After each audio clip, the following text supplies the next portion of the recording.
Onto this story now. Consumers are still holding back on buying new cars. At least that's what the latest figures from industry body NAAMSA suggests. The new vehicle sales dropped by 13% in February after falling by a similar margin in January compared to a year before. Now, not only are new car sales an important economic indicator, it also has a significant job creation potential. I want to bring in the CEO of NAAMSA, Mike Mabasa. Thank you for joining us this afternoon. Now, it seems that companies and consumers are staying away from new cars.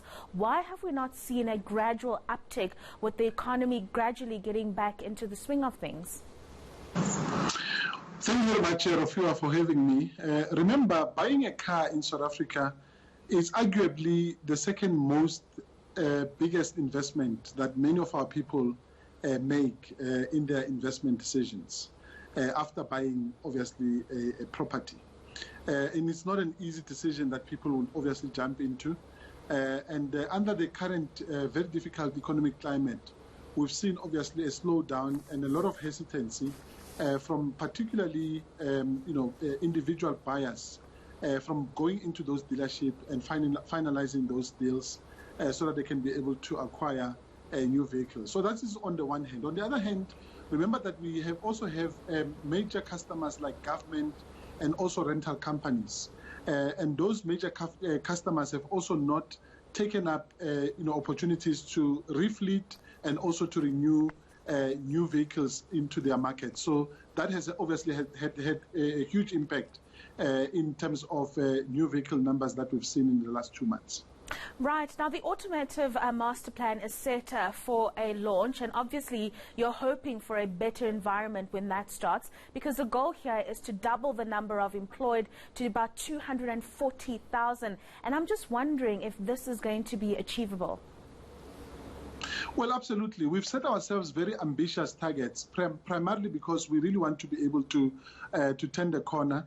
And we are doing a lot of work already, notwithstanding, obviously, the difficult economic climate that we find ourselves in. I'm sure that you are aware that this year alone, the industry has announced more than 20 billion rand worth of investments. Ford has announced, for an example, a 6 billion investment at the beginning of this year. Toyota has also indicated that they will be investing, for an example, in the production of a new line for a hybrid vehicle into the country.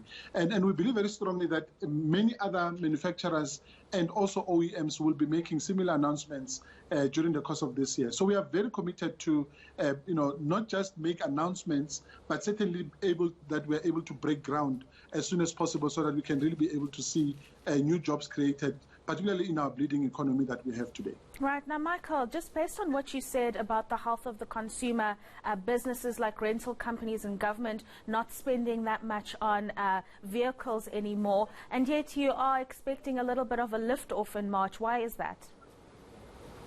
Well, look, I think we obviously, the automotive industry normally, invest ahead of the curve. Because in order for us to be able to restore confidence in the market, we also have to demonstrate very, very firmly our capacity to be able to make sure that we reinvest in our capital expenditure, and we are able to make sure that we have enough